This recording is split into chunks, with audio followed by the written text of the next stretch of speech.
from my side, guys. So welcome to another NEET Byte session, and just wanted to know like whether I'm visible and audible to everybody here.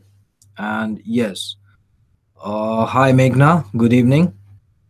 I'm just waiting for other people to join.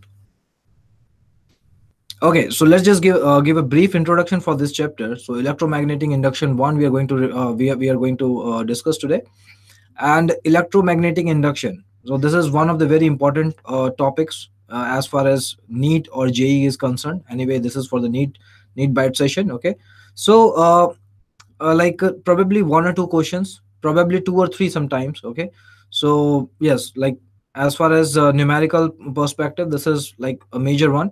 So you're definitely going to get the questions from this one. Okay, and important topics. Yes, hello Rebecca and hi Shivangi. So yes, the important one, the Lenz law, Faraday's law, these are the important topics here. Okay, and right hand screw rule and the left hand screw rule, these I guess you must be knowing about these things, right? So let's just start it off topic, start this one here. Okay, let's just start off the session, guys. So now I'm going to just give a brief introduction about the Faraday's law. Okay, before that, just wanted to ask you one thing, guys. What is a flux? What do you understand by flux? Flux is nothing, we represent it as phi, and this is nothing but dot product of B and A. B is magnetic field, A is the area. So if you want me to represent, if you want me to tell the physical meaning of this one, so what is the physical meaning of this one? The number of amount of magnetic lines that is crossing per unit area. So suppose this is the area, and these are the magnetic lines going to cross this one. Okay, and it may be making some angle with the magnetic field as well, right? So this is the physical meaning of the flux, and what you have to do is you have to just figure out the normal to it, and you have to just take the angle. So once you are going to solve this one, so the theta that is coming between the B and the A. Okay, this is the theta that you are going to take it. Okay, so this is BA cos theta here. Okay, so Faraday's law, if you're talking about, so first law is as long as flux changes. Okay, as long as the flux changes, probably you should have written the magnetic flux here, not only flux. Okay, this is magnetic.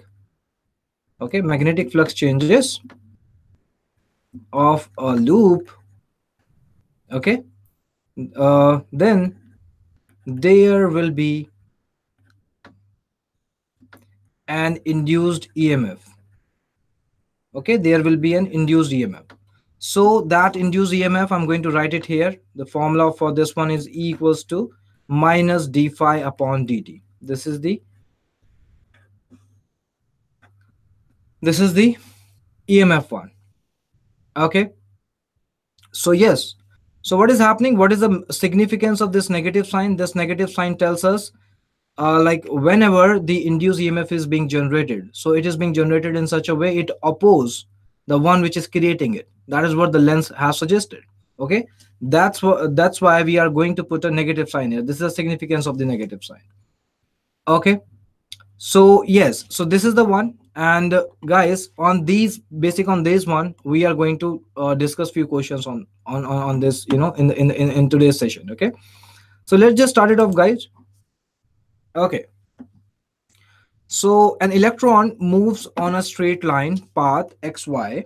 Okay, the ABCD, and this is the path is given ABCD, and this electron is going to move along this path xy. Okay, this is going in this way.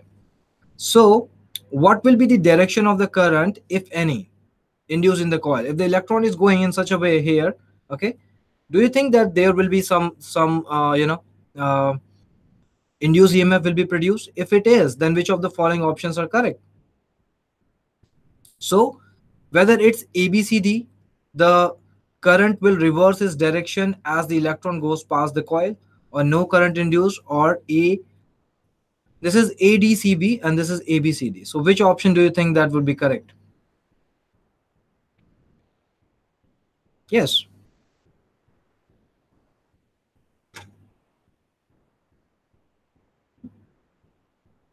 See, I mean, I guess most of the people know here that when the electron is moving towards, like if this is moving x to y, then the current direction would be y to x. Is that right? Am I right, guys? This is from electromagnetic induction, guys. Okay. So if it is moving towards x to y, then current is moving from y to x. Okay. So you can see here as the electron is moving towards this particular coil, so what happens is you can see here the current is going to flow in this, right? And you can see as it is more near the, if you are seeing this, is you're considering this one as a wire. Okay, so you can see here that if the current is going in this direction, so magnetic lines are going to, according to the right hand thumb rule, so magnetic lines are going to be like in this way into the plane, isn't it? Magnetic lines of force are going into the plane, and it is going towards the coil, so it means these are increasing, right? So initially the current will be induced in such a way it will oppose this one, so it has to anti-clockwise, it has to be anti-clockwise in the beginning. Getting my point? When the electron is reaching towards this particular coil, what is happening? The current is increasing, thereby this magnetic lines of force that is going to cross this particular area is going to increase. And what happens is the induced current will be produced in such a way it will oppose this effect. That's why it has to be anti-clockwise. As the electron is moving away from this coil, now the current is going to decrease. Therefore, the magnetic lines of force are also going to decrease. So this time, this effect has to be supportive, right? That's why the current will be built up in such a way it has to support. So it has to be clockwise.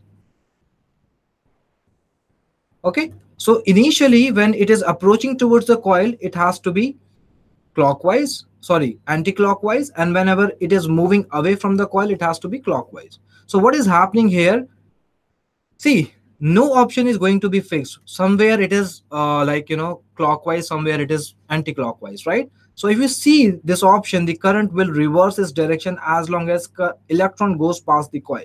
So you can see here, when the electron is in the first half, so the current direction is anti-clockwise. When the electron is on the another half, means this one, the second one, the current direction is clockwise. So this is the right option, guys. The current is going to reverse its own direction as the electron is moving, as the electron is passing by this particular coil. Okay, any doubt?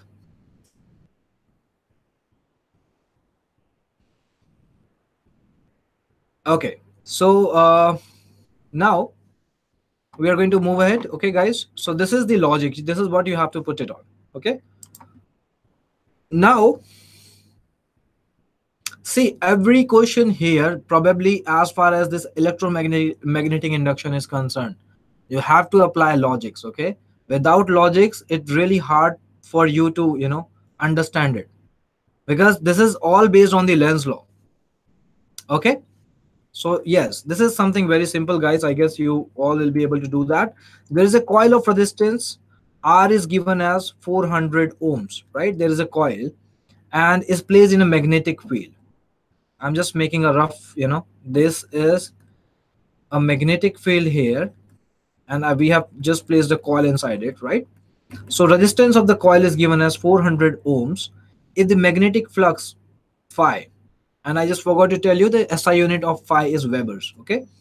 Linked with the coil varies with the time as this equation. So this equation is given to you that phi is going to be 50 t square plus 4.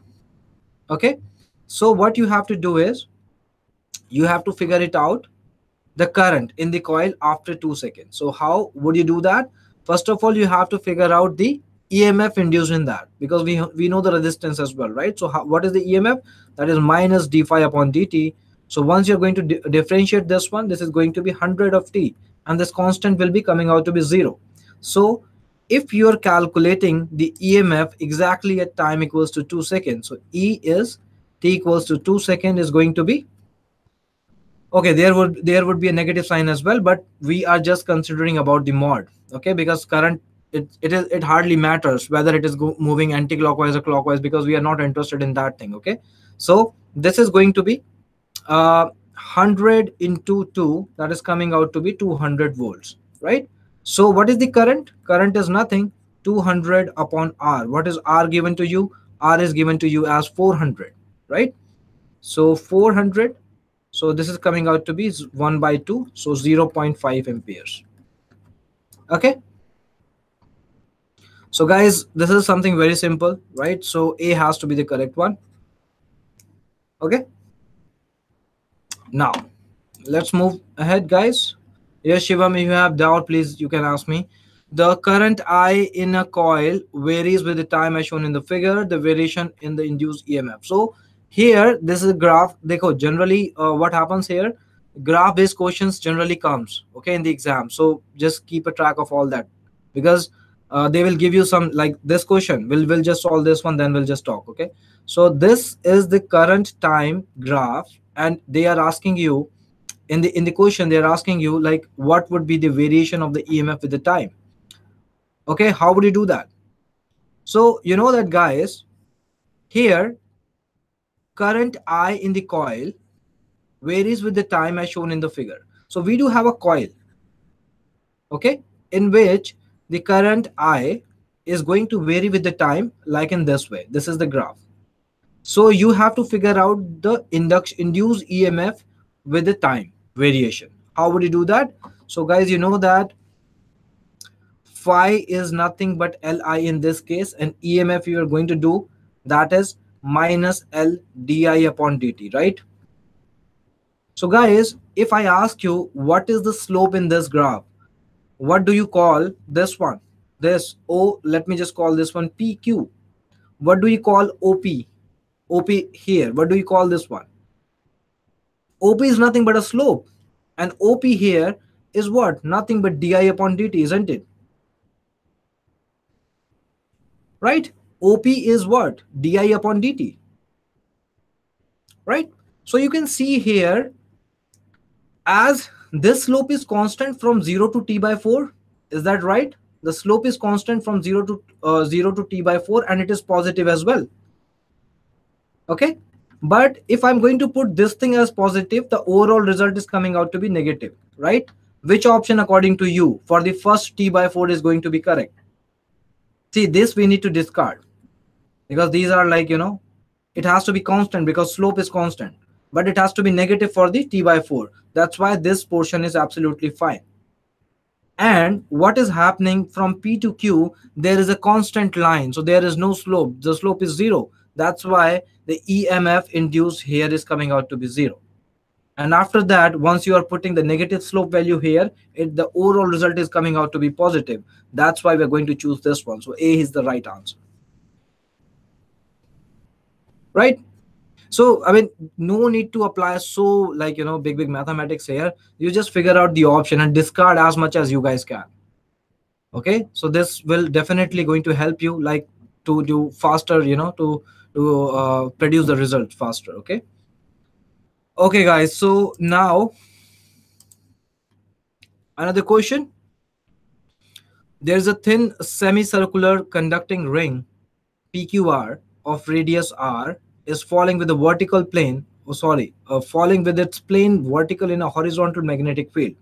Okay, as shown in the figure, the potential difference developed across the ring. So what is happening? This ring is going to fall like in this way.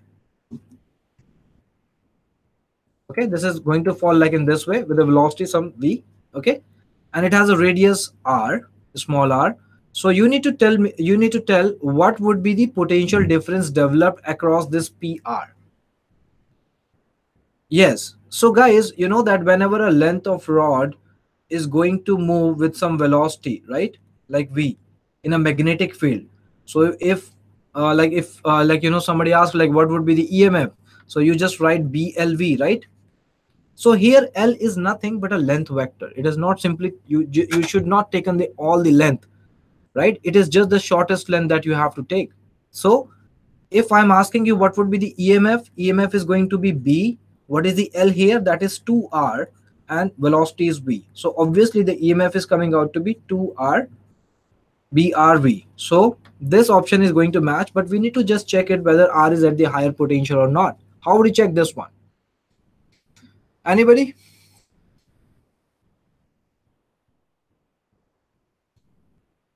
Yes.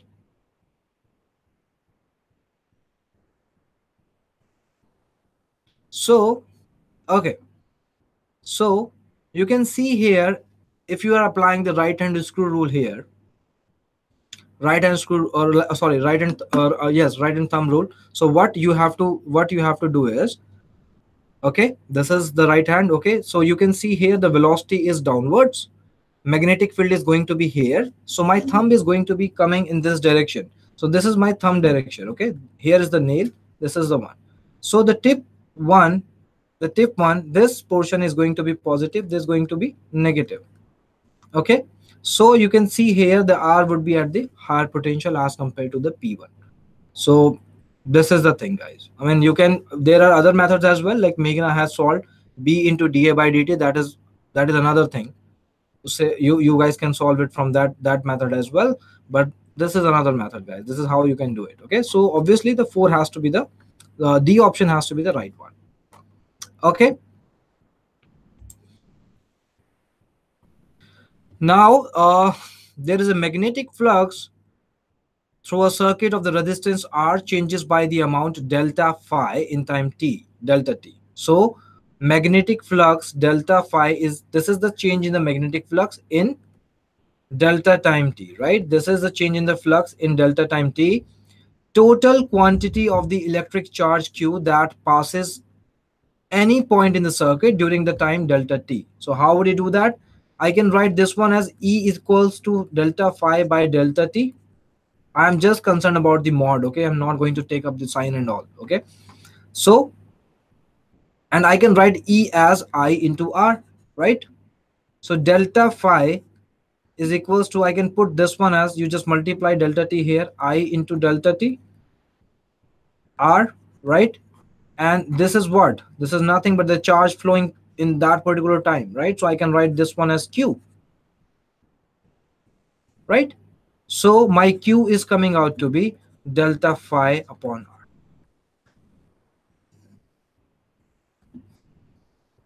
R. Okay, fine. So this is the right option, the C. I mean, this is like very simple questions, guys. All you need to do is just manipulate a bit, and put the right formulas, and manipulate in a right way. Just put the mathematics and answer will be coming. And all that logical questions like the graph and all, you just need to take care of that. So I guess, guys, this is all from my side as far as today's session is concerned. Okay, so that's all. And in the next one, we are going to discuss about the electromagnetic induction part 2. And thank you so much, guys, for attending this one. And for more details, you guys can check it out, this link on the internet. Okay, till then, take care, guys. Thank you so much. Bye bye, take care.